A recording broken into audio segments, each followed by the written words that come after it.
Hello दोस्तों, आपका RS classes Bandikui में स्वागत है। आज दोस्तों हम कक्षा 9वीं की अध्याय 2 बहुपद पॉलिनोमल पॉलिनोमल पढ़ेंगे। बहुपद क्या होते हैं? बीज गणित के अंतर्गत राशियां दो प्रकार की होती हैं। यानी दोस्तों बीज गणित पढ़ेंगे। बहुपद क्या होते हैं दोस्तों? बीज गणित के अंदर आते हैं, यानी अलजेब्रा के अंदर आते हैं दोस्तों। बीज गणित के अंतर्गत राशियां दो प्रकार की होती हैं। पहली है दोस्तों चर राशि वेरिएबल, और अचर राशि कांस्टेंट। तो दोस्तों चर राशि वे होती हैं जो जिन्हें हमको मालूम नहीं होता, जैसे एक्स। इनको हम मान लेते हैं, हम जो ऐसी संख्या जिन्हें हम मानते हैं, जैसे एक्स वाई जेड, ये हमने यानी वो निश्चित नहीं होती हैं। वे राशियां जो निश्चित नहीं हो, कुछ भी हो सकती हैं। अचर राशि कांस्टेंट राशि वे होती हैं जो निश्चित हो। जैसे जो मैं आगे देखो दोस्तों, अचर राशियों का मान निश्चित होता है, जैसे 6, 5, -2 +3 2/5 आदि। जबकि चर का मान निश्चित नहीं होता, बदलता रहता है, जैसे x y z dot dot dot. उदाहरण है दोस्तों कुछ गेंदों का मतलब है दोस्तों हमको पता नहीं है पूरी कितनी गेंदें हैं। कुछ किताबें, अब कुछ का तो मतलब ही नहीं पता हमको, कुछ कितनी किताबें हैं। तो ये तो निश्चित हो गई, लेकिन कुछ किताबें हमको क्या पता कितनी किताबें हैं। इसके बाद में दोस्तों हमारा अगला पॉइंट है बीजीय व्यंजक एलजेब्रिक एक्सरसाइज। ऐसे ऐसे व्यंजक जो चर और अचर दोनों संख्याओं के प्रयोग से बनते हैं, बीजीय व्यंजक कहलाते हैं। जैसे दोस्तों 3x + 5 और x² - 2। यानी दोस्तों वे व्यंजक जो जिनके बीच में वे संख्या हैं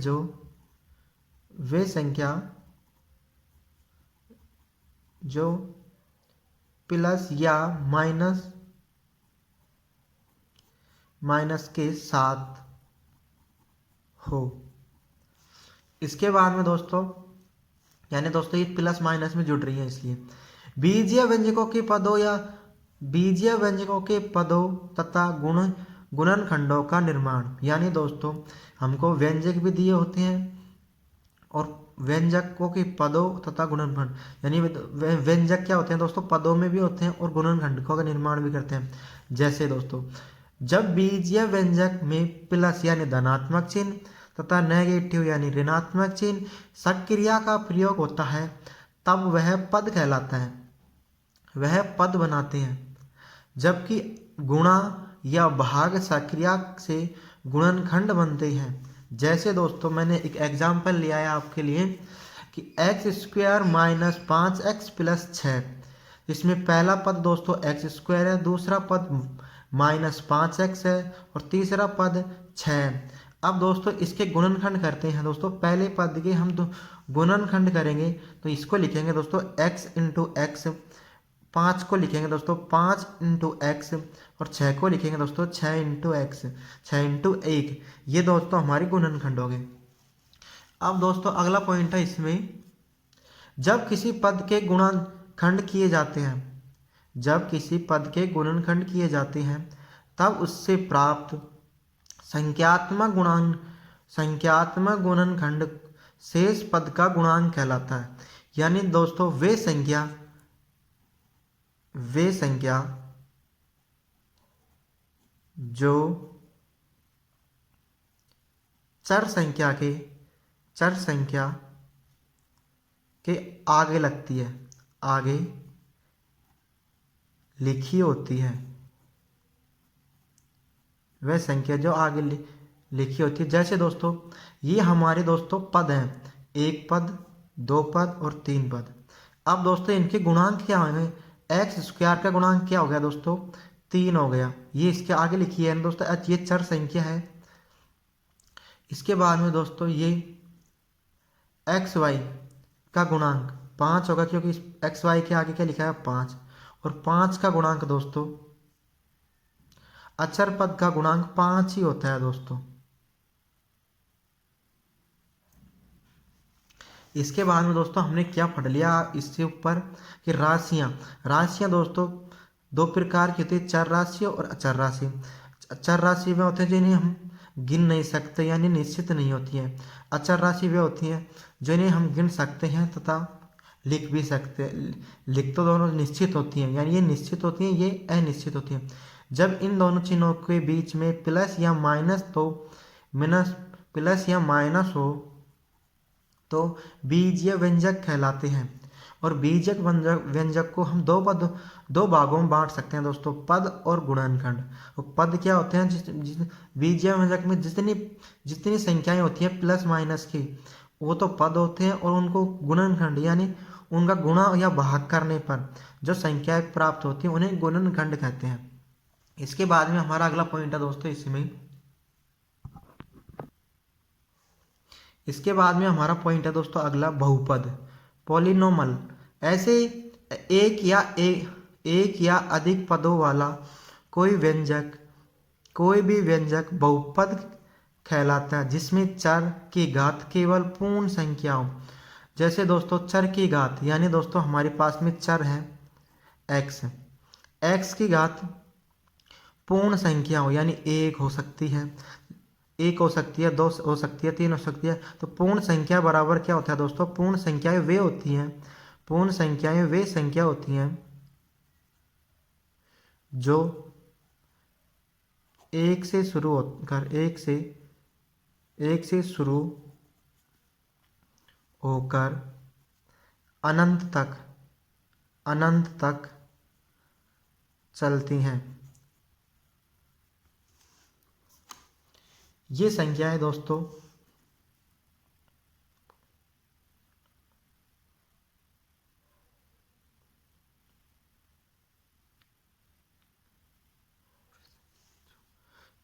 वे संख्याएं जो 0 से प्रारंभ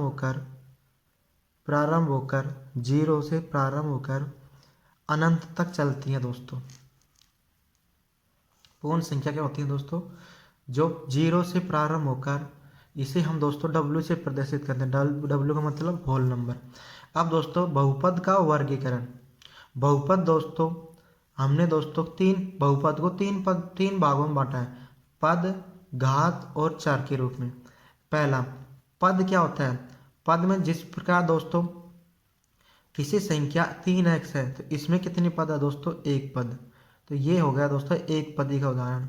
जिस प्रकार यदि हमारे पास में 3x प्लस 1 आ गया तो ये क्या है दोस्तों, द्वि, इसमें 2 पद हो गए दोस्तों ये, तो इसमें आ गया ये द्विपदी का उदाहरण है।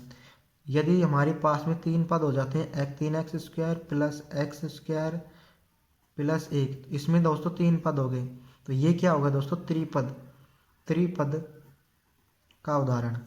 इसके बाद में रैखिक घात में दोस्तों रैखिक बहुपद क्या होता है दोस्तों, उसमें जिसमें घात दोस्तों 1 हो, घात जिसकी 1 हो, यानी चर पद में घात दोस्तों 1 होती है। द्विघात में दोस्तों जिसके घात 2 हो। और त्रिपद में क्या होता है, त्रिघात बहुपद में क्या होता है दोस्तों, जिस x यानी चर की घात 3 हो। और यदि दोस्तों हम चतुर्पद तो उसमें 4 घात होगी, चतुर्पद में 4 घात होगी। इस प्रकार दोस्तों चतुर्थ पद चतुर्घात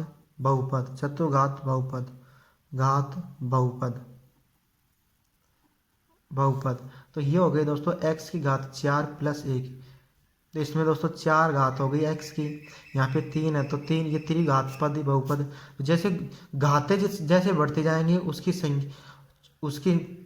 उसका नाम भी चेंज होता रहेगा। इसके बाद में दोस्तों हमारे पास में है चर को दोस्तों हमने एक चर के बहुपद के रूप में बांटा है। तो एक चर के बहुपद के रूप में दोस्तों हमारे पास में हो गया एक चर बहुपद, यानी दोस्तों x की घात 0, x की घात 1 प्लस 1, ये हमारा दोस्तों एक चर यानी दोस्तों एक चर, ये एक चर हो गया दोस्तों, और प्लस पद हो गए, बहुपद हो गए, पद हो गए दोस्तों। इसमें कितने पद हो गए दोस्तों? 2। तो ये एक चर बहुपद, एक चर के पद बहुपद है, यानी दोस्तों इसमें एक घात है। इसी प्रकार दोस्तों द्विक चर के बहुपद, उसमें जैसे द्विचर, तो उसमें दोस्तों घात कितनी होती है दोस्तों? 2। जैसे दोस्तों x square plus 2xy plus y square, ये हमारा उदाहरण हो जाए। इसके बाद में हमारा है दोस्तों अगला पॉइंट, त्रिचर के बहुपद क्या होते हैं दोस्तों? एक्स वाई जेड, इसको हम लिख सकते हैं दोस्तों एक्स वाई जेड, 3xyz भी लिख सकते हैं, या xyz, यानी 3 पद हो जिसमें एक चर के बहुपद में तो एक चर हो, द्विपद के चर में 2 पद हो चर वाले, त्रिचर के बहुपद में 3 चर हो, चतुर्थ चर के पद में दोस्तों 4 पद होने चाहिए चर के। तो हम इसमें देखेंगे दोस्तों, अगला पॉइंट है इसके बाद में हमारा, जिस बहुपद में बहुपद में चर नहीं होता उसे अचर बहुपद कहते हैं। यानी दोस्तों जिस पद में बहुपद नहीं होता, जिस पद में चर नहीं होता, चर यानी हमारे पास में एक्स वाई जेड, इनको नहीं लेते हैं तो उन्हें बहुपद कहते हैं, अचर बहुपद कहते हैं। जैसे +1 -2 5/3 में सभी अचर बहुपद हैं। और दोस्तों अचर बहुपद 0 को शून्य बहुपद भी कहते हैं।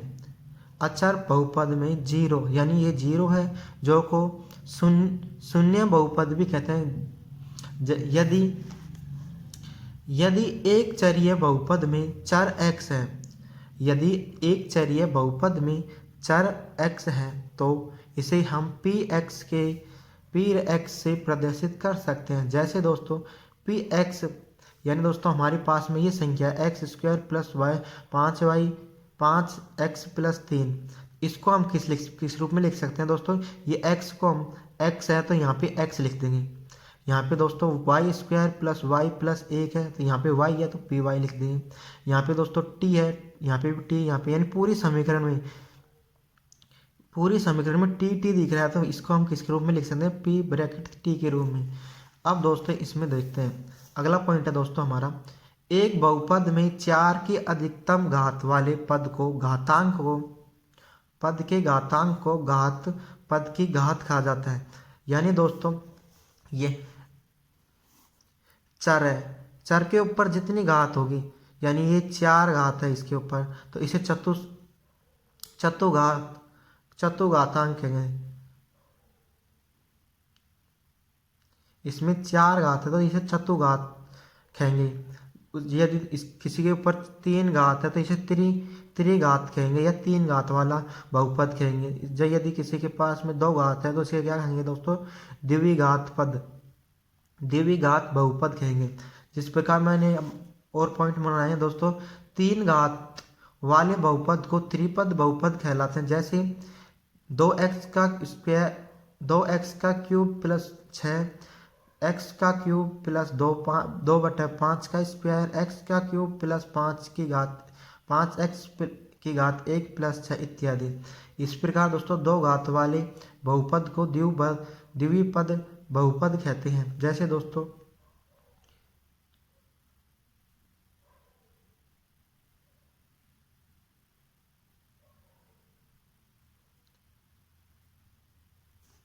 इसमें दोस्तों +1 हो रहा है और इसमें दोस्तों +x आएगा।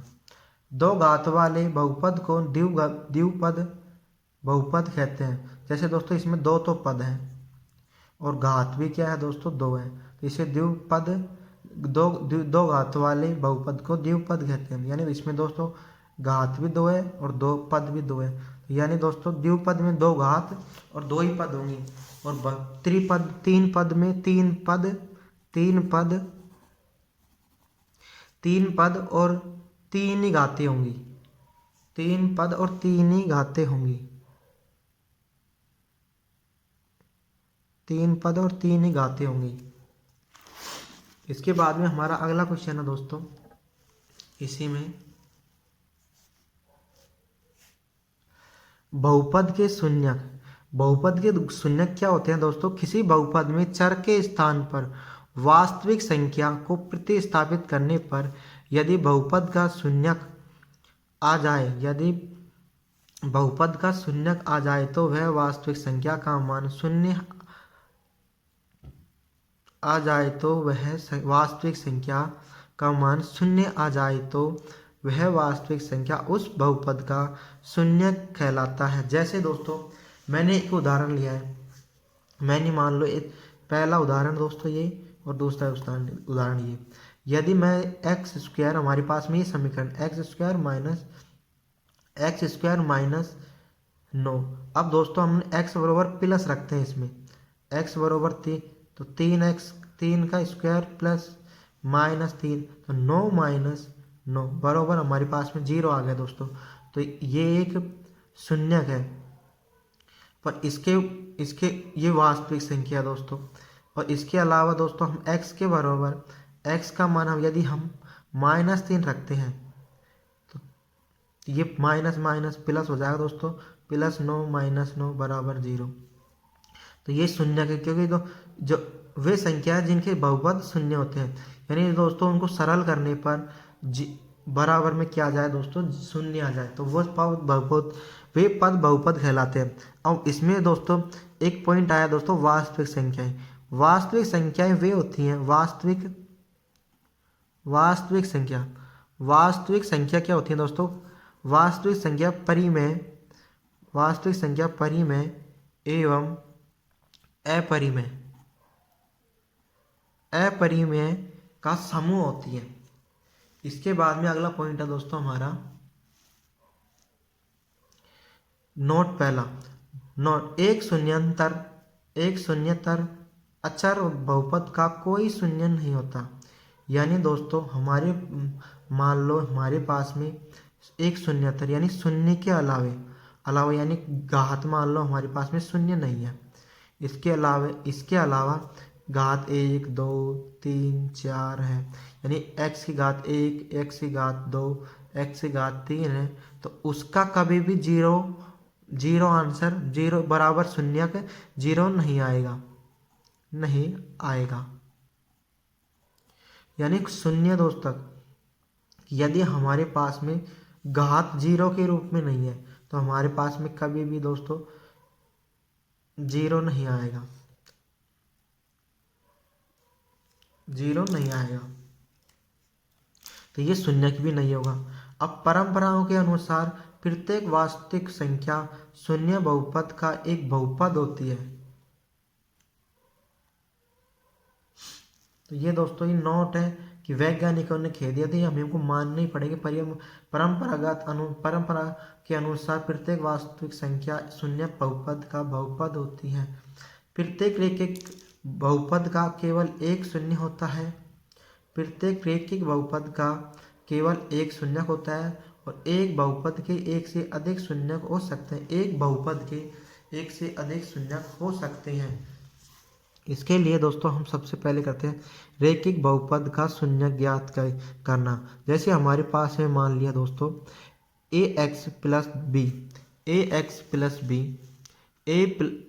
ax प्लस बी हमारे पास में कोई रैखिक बहुपद है दोस्तों। और x बराबर क्या है दोस्तों, माइनस बी बटा ए, जहाँ a और b वास्तविक संख्याएं हैं। तो हम रखें। इसके बाद में हमारा अगला पॉइंट है दोस्तों शेषफल प्रमेय।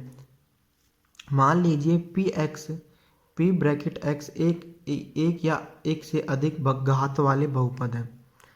यदि px को रैखिक बहुपद x माइनस a से भाग दिया जाता है तो शेषफल pa होता है, जहाँ a एक वास्तविक संख्या है। जैसे मान लिया दोस्तों हमने px पी एक्स बरोबर एक्स की घात 4 minus 4 x square plus x cube plus 2x plus 1। तो जी और जी एक्स क्या मान लिया दोस्तों, जी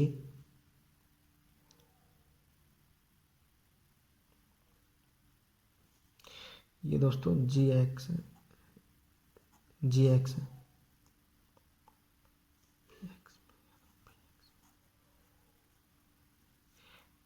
यदि पी एक्स में ये संख्या हमारे पास में इसमें जी है, इसमें दोस्तों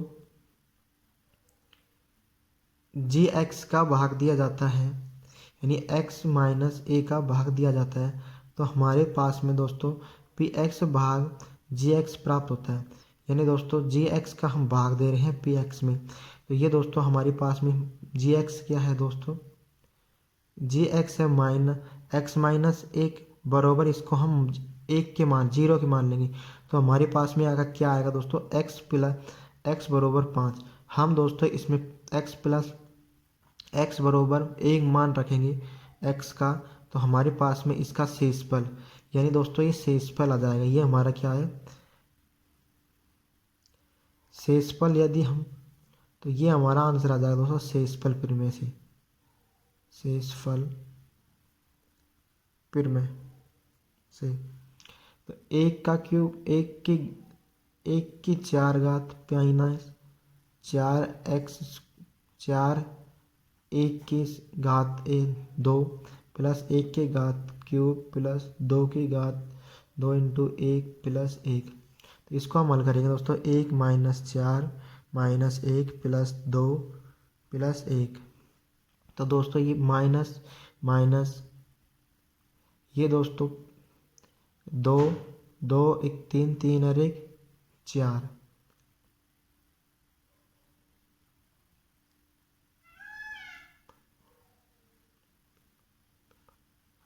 तो ये दोस्तों कितने हो गए दोस्तों, 2 3 4।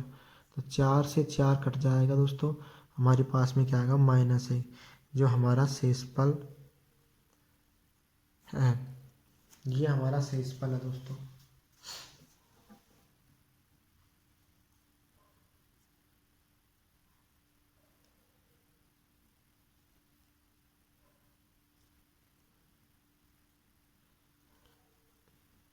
माइनस एक आ जाएगा, ये एक का स्क्वायर 4 माइनस 11।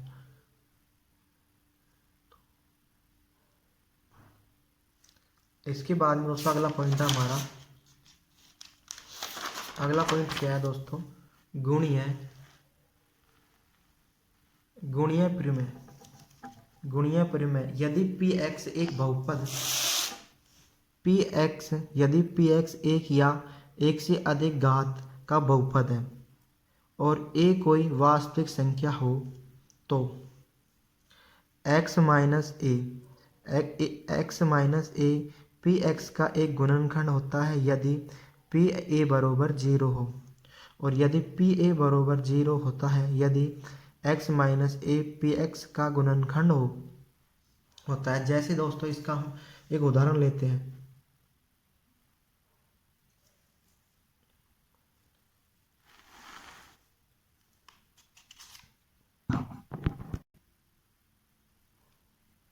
दोस्तों इससे पिछले वाले क्वेश्चन में प्लस आंसर आ रहा है, क्योंकि दोस्तों एक का स्क्वायर 1 की 4 घात 1 माइनस की 4 माइनस का 1 की घात 1 माइनस का 4, यहाँ पे दोस्तों प्लस है तो यहाँ पे प्लस आएगा, माइनस प्लस 2।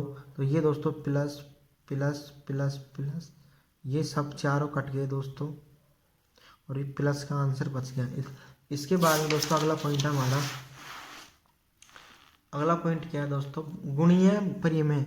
यदि पी एक्स एक या एक से अधिक घात का बहुपद है और ए कोई वास्तविक संख्या हो, तो एक्स माइनस ए का एक गुणीय गुणनखंड होता है यदि पी ए बरोबर 0 हो। यानी दोस्तों हमने परिमेय की सहायता से किया है ना गुणनखंड, उस प्रकार इसमें दोस्तों गुणनखंड हो और पी ए बराबर 0 होता है, तो x minus A P x का गुणनखंड होता है। जैसे दोस्तों हमारे पास में मान लिया हमने, हमारे पास में एक संख्या है, हमारे पास एक संख्या है। संख्या क्या है दोस्तों? हमारे पास में एक संख्या है p ब्रैकेट x बराबर x के घात 4 प्लस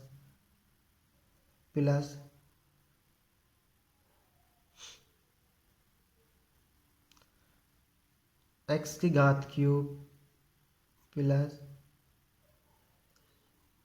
2x माइनस 4x की घात स्क्वायर प्लस 1। अब दोस्तों हमारे इसमें क्या है कि यहाँ पे हमारा gx है,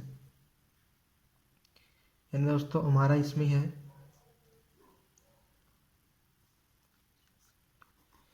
px में px का भाग देना है दोस्तों हमको। हमारा दोस्तों इसमें g और a, इसमें दोस्तों हमारा gx है, क्या है दोस्तों यहाँ पे, यानी इस पद का हमको इसमें भाग देना है, इस पद का हमको इसमें पद में भाग देना है। तो ये है दोस्तों हमारा x माइनस ए। यदि हम इसको इस प्रकार भी लिख सकते हैं, यानी px में भाग देना है gx का। तो यदि हमारा मान लिया हमने इस समीकरण से कि gx बराबर 0 है, तो x माइनस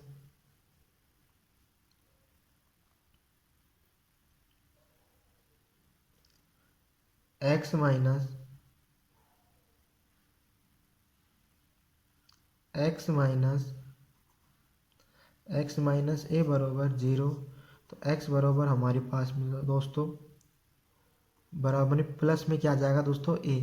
या दोस्तों इसके अलावा हमारे पास में ये संख्या भी हो सकती है x माइनस 1। तो हम दोस्तों इसके मानेंगे तो हमारे पास में x बराबर क्या आएगा दोस्तों 1, जो हमारा गुणनखंड होगा। ये हमारा गुणनखंड है। गुणन कैसे है दोस्तों? इसका मान, यदि x का मान हम दोस्तों समीकरण 1 में रखते हैं, समीकरण हमारे पास में क्या है दोस्तों, px a प्लस 1 की घात 4 प्लस 1 की घात 3 प्लस 2 इंटू 1 माइनस 4 इंटू 1 की घात स्क्वायर प्लस 1। तो एक की घात कितनी भी हो दोस्तों, 1 आता है, 1 की घात कितनी भी हो 1 आता है, प्लस 2 माइनस 4 प्लस 1 माइनस से -2 -2 प्लस 1 प्लस 2 प्लस 3 4 हो गया दोस्तों, 4 से 4 कट गया। इसका आंसर क्या आ गया दोस्तों, प्लस 1। ये हमारा दोस्तों गुण संख्या आ गई दोस्तों। इसके बाद में एक और उदाहरण लेता हूँ दोस्तों मैं आपके लिए। हमारे पास में मान लिया दोस्तों हमारे पास में x प्लस, यानी दोस्तों हमारे पास में एक संख्या है। संख्या क्या है दोस्तों, px बरोबर x की घात 4 प्लस x की घात 3 प्लस 2x माइनस 4x 1। और दोस्तों ये दूसरी संख्या क्या है दोस्तों हमारे पास में gx बराबर मान लिया हमने 1 प्लस, हमारे पास में दोस्तों gx है। gx तो होता है दोस्तों भाजक, और px होता है दोस्तों भाज्य, और gx होता है दोस्तों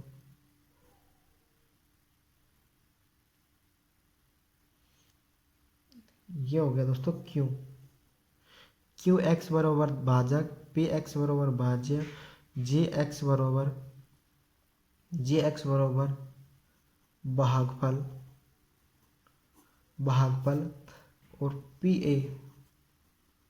बराबर होता है दोस्तों हमारा शेषफल। तो दोस्तों हमको दोस्तों भाज्य संख्या प्राप्त करनी हो तो हम क्या करते हैं दोस्तों, हमारे पास में भाज्य संख्या है। भाज्य संख्या को प्राप्त करने के लिए हम दोस्तों भाजक भाजक इंटू भागफल, भागफल प्लस शेषफल करते हैं, शेषफल करते हैं। यहाँ पे जो दोस्तों भाजक क्या है, भाज्य क्या है दोस्तों, भाज्य है दोस्तों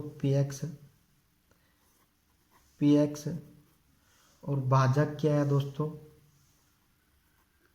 जी एक्स इंटू भागफल क्या है दोस्तों, भागफल है दोस्तों जी एक्स और शेषफल क्या है दोस्तों हमारा पी ए।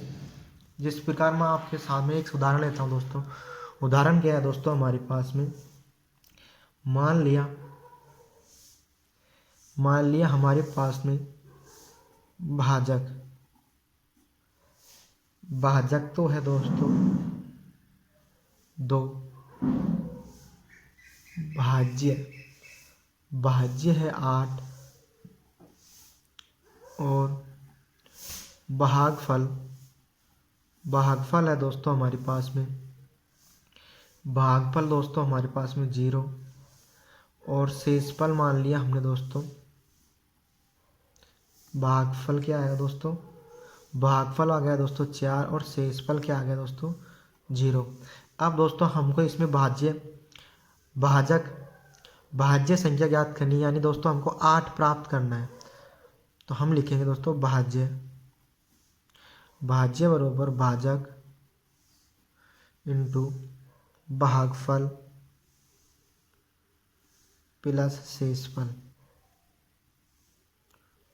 तो 8 बरोबर 2 इंटू 4 इंटू 0, यानी दोस्तों 8 बरोबर 8 जो हमारा आंसर होगा। इसके बाद में अगला पॉइंट है दोस्तों हमारा, अगला पॉइंट है दोस्तों इसमें हमारा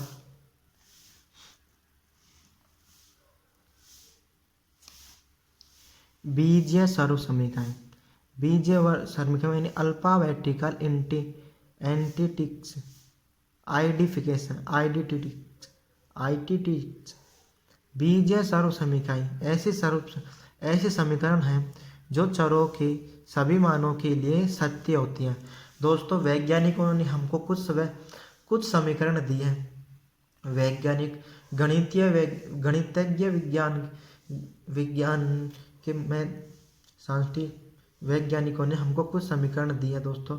वो इस प्रकार है दोस्तों, x प्लस वाई का स्क्वायर, इसको हम दोस्तों इसका हम प्रसार करेंगे, इसका प्रसार करेंगे x प्लस वाई का स्क्वायर। तो ये होगी दोस्तों x square plus 2xy plus y square, x minus y का स्क्वायर करेंगे दोस्तों। तो ये होगी दोस्तों बराबर x square minus 2xy plus 4y y square, x square minus y square बराबर x प्लस वाई और x माइनस वाई होगा। यदि हमारे पास में x प्लस वाई का क्यूब है तो x cube plus y cube plus 3xy plus bracket यानी कि इनटू में है दोस्तों ये x प्लस वाई। इसके बाद में यदि हमारे पास में x plus y plus z का होल स्क्वायर यानी तो ये आ जाएगा दोस्तों हमारे पास में समीकरण x square plus y square plus z square plus bracket, ये सारी प्लस ब्रैकेट में है दोस्तों, फिर प्लस 2xy 2yz और 2zx हो जाएगी। यदि हमारे पास में x प्लस ए और x प्लस बी हो तो x square bracket a plus b x plus a b होता है। इसके बाद में अगला पॉइंट है दोस्तों, यदि x की घात माइनस वाई हो, x की घात माइनस वाई का क्यूब हो तो ये हो जाएगा दोस्तों x cube minus y cube minus 3xy bracket x minus y. तो ये हो जाए। इसके बाद में अगली समीकरण है दोस्तों हमारे पास में x cube plus y cube plus z cube minus 3xy बराबर होता है दोस्तों x plus y plus z के इनटू में ये तीनों दोस्त जोड़ देंगे। इसके बाद में x square plus y square plus z square minus x y minus y z minus z x, इनको सबको दोस्तों इनका तो स्क्वायर कर लेंगे और इनको जो गुणा करके जोड़ेंगे। फिर दोस्तों ये चिन्ह को यहाँ पे गुणा का चिन्ह है दोस्तों ये, तो इनको गुणा कर लेंगे। यानी दोस्तों हम प्रश्नावली के अंदर इन समीकरणों का यूज करेंगे। प्रश्नावली हमारी दूसरी है, इसमें ये समीकरण इम्पोर्टेंट है दोस्तों, इम्पोर्टेंट महत्वपूर्ण है दोस्तों। तो आप चाहो तो इसका स्क्रीनशॉट ले सकते हो दोस्तों, आपको दिखाई दे रही होगी दोस्तों ये सर्व समीकरण, ये तो इनका आप स्क्रीनशॉट ले सकते हो एक साथ। आप इसका एक साथ स्क्रीनशॉट ले सकते हो। और आप मैं प्रश्नावली 2.1 करवाता हूँ, उससे पहले इनको 2-3 बार याद कर लेना, जो याद हो जाए आपको, क्योंकि यही सर्व समीकरण काम में आएंगी अपनी प्रश्नावली के अंदर। यदि आपको हमारी वीडियो समझ आई हो तो हमारे चैनल को सब्सक्राइब करें तथा ज़्यादा से ज़्यादा शेयर करें।